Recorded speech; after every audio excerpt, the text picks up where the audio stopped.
అందరికీ good morning, అందరికీ సాయిరామ్, అందరికీ నమస్తే. మళ్ళీ ఈరోజు ఒక కథ చెప్పుకుందామా.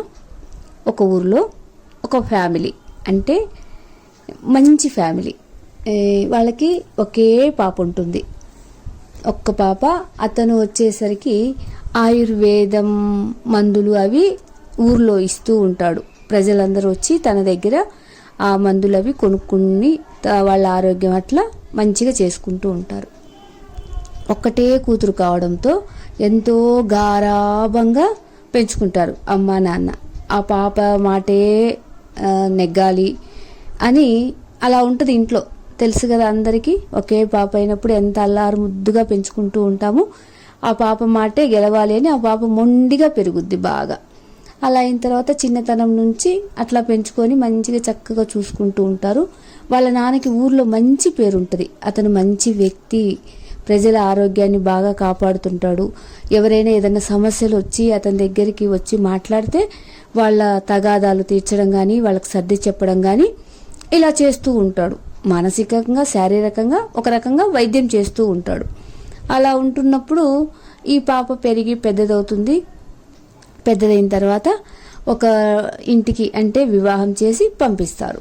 పంపించిన తర్వాత ఇక్కడ పుట్టింట్లో ఎంతో గారాబంగా పెరుగుతుంది కదా, తన మాటే నెగ్గాలి, తను చెప్పిందే నెరవేరాలని. అటువంటి వాతావరణంలో నుంచి ఒక్కసారిగా అత్తగారింటికి వెళ్ళేసరికి ఆ పాప అక్కడ సర్దుకొని ఉండాలి అంటే చాలా కష్టంగా ఉంటుంది.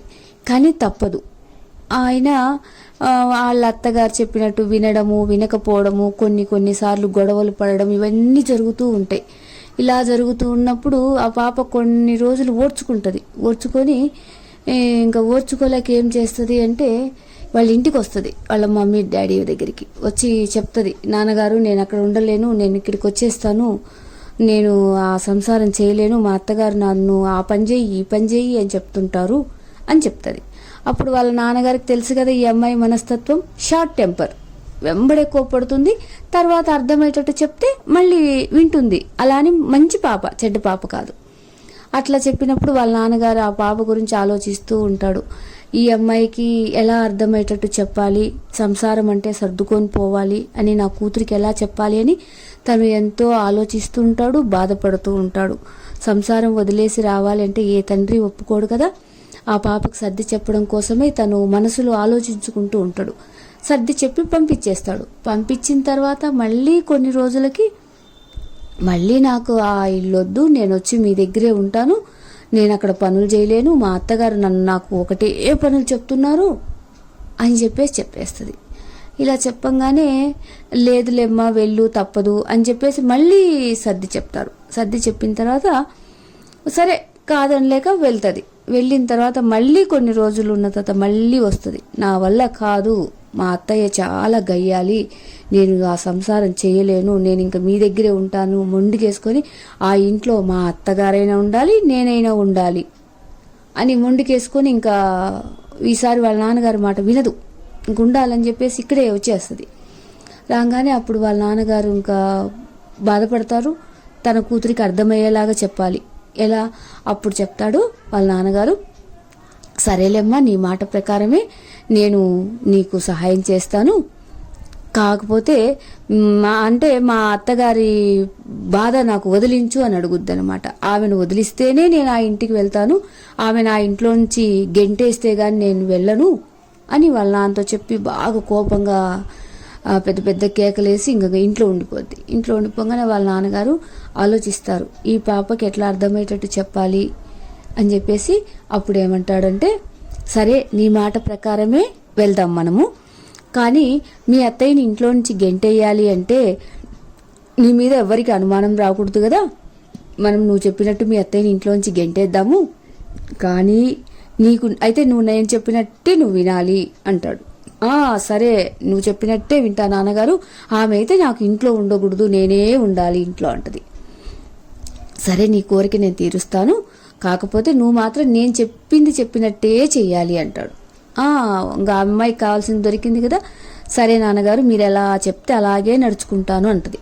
అన్న తర్వాత ఇప్పుడైతే నువ్వు మీ అత్తగారింటికి వెళ్ళు, మీ అత్తగారింటికి వెళ్ళి నేను చెప్పినట్టు ఒక 3 నెలలు చెయ్యి. 3 నెలల తర్వాత మళ్ళీ వచ్చి నువ్వు నాతో మాట్లాడు, అప్పుడు నువ్వు ఏమి చెప్తే అది నేను వింటాను అంటాడు. సరే ఓకే, డీల్ ఓకే చేసుకుంటారు.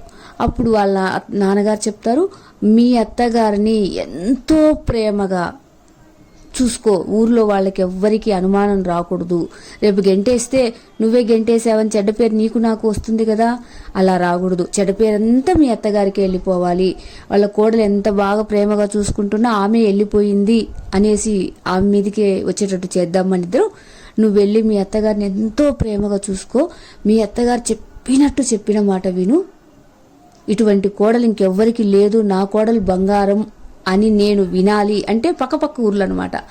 ఎప్పుడైతే నేను ఆ మాట వింటానో అప్పుడు నీ మాట నేను వింటాను అని చెప్పి పంపిస్తారు.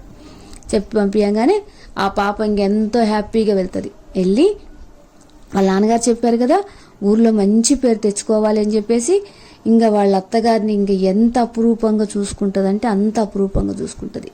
ఆమెకు కావాల్సినవి వండి పెట్టడము, ఆమె చెప్పినట్టు మాట వినడము, ఆమెతో ఇంకా మరీ ఇంకా ప్రేమ అంటే ఇంకా అలా ఉంటుందన్నమాట. అట్లా ఉన్నప్పుడు ఈ అత్తగారి మనసు మారిపోద్ది. నిన్నటి వరకు ఈ అమ్మాయి నేను చెప్పినట్టు వినట్లేదే, ఇప్పుడు ఎందుకు ఇంత ప్రేమగా నడుచుకుంటుంది, అయ్యో నేనే పొరపాటు పడ్డాను, ఆ అమ్మాయి చాలా మంచిది, నేనే మంచిదాన్ని కాదు, నేనే ఈ అమ్మాయి పట్ల వేరే రకంగా ప్రవర్తించాను, నేను ఇంక ఈ అమ్మాయిని నేను విసిగించకూడదు అని చెప్పేసి అప్పటి నుంచి ఏం చేస్తుంది అంటే వాళ్ళ అత్తగారు కూడా తనతో పనులన్నిట్లలో షేర్ చేసుకోవడం కానీ, మాటలు షేర్ చేసుకోవడం కానీ, తన వస్తువులు కానీ ఇంకెంతో చాలా గుడ్ ఫ్రెండ్స్గా అయిపోతారు. ఈ అమ్మాయి ఒక 10 రోజులు నటిస్తుంది, తర్వాత మాత్రం నిజంగానే వాళ్ళ అత్త మీద నిజమైన ప్రేమ అది తెలియకుండానే ఆ అమ్మాయిలో వచ్చేస్తుంది. వాళ్ళ అత్తగారు కూడా ఇంకా కోడల్ని అంత అపురూపంగా చూసుకుంటుంటారు. ఊర్లో వాళ్ళందరూ రోజు వీళ్ళ గొడవలు చెవులు పెట్టి వినేవాళ్ళు కూడా అమ్మో వేంది వీళ్ళు ఇంత మారిపోయారు, వీళ్ళు ఇంతకు నిజంగా అత్తా కోడలేనా అంత ఆశ్చర్యపోతూ ఉంటారు. కానీ తెలియకుండానే వాళ్ళిద్దరి మధ్యలో ప్రేమ అనురాగాలు మరీ ఎక్కువైపోతాయి, చాలా రియాలిటీగా అయిపోతారు. వాళ్ళకి తెలియకుండానే ఒకరి మీద ఒకరి మనసుతో స్వచ్ఛమైన ప్రేమతో ఉంటారనమాట. అలా ఉన్నప్పుడు వాళ్ళ నాన్నగారికి వాళ్ళు అదే పక్కన ఊరు వాళ్ళు వెళ్తుంటారు, మామూలుగా ఫస్ట్ ఏం చెప్తుంటారు, అయ్యా నీ కూతురు అక్కడ సరిగా చేయట్లేదు, వాళ్ళకు అత్త కోడళ్ళ గురించి అని చెప్పేవాళ్ళు.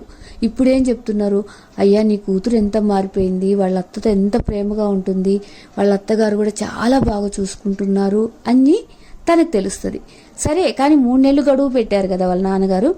ఇంకా అప్పుడు ఏం చేస్తారు, ఒకసారి వాళ్ళ నాన్నగారు ఇంకా 3 నెలల తర్వాత వెళ్తాడు ఆ అమ్మాయి దగ్గరికి.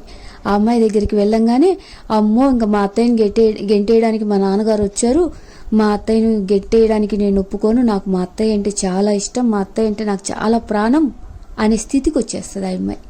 అప్పుడు వాళ్ళ నాన్నగారు వెళ్ళి ఇలా అడుగుతారు, కళ్ళు ఏం ఇంకా పంపించేద్దామా మీ అత్తయ్య గారిని బయటికి అని.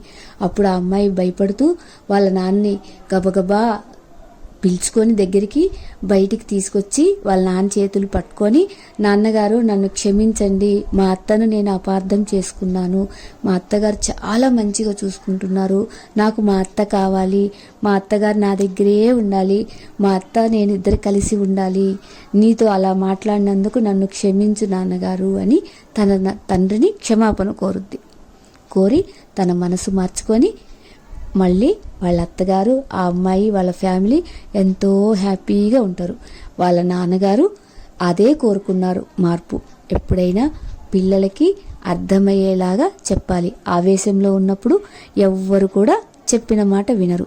ఆలోచన చేసి వాళ్ళకి ఏ రకంగా చెప్తే వాళ్ళు వింటారో తెలుసుకొని పిల్లలకు నచ్చినట్టుగా వెళ్ళి మన వైపు తీసుకొచ్చుకొని వాళ్ళకి అర్థమయ్యేటట్టు చెప్తే వాళ్ళ జీవితం అంతా కూడా సుఖమయమవుతుంది. Thank you Sairam.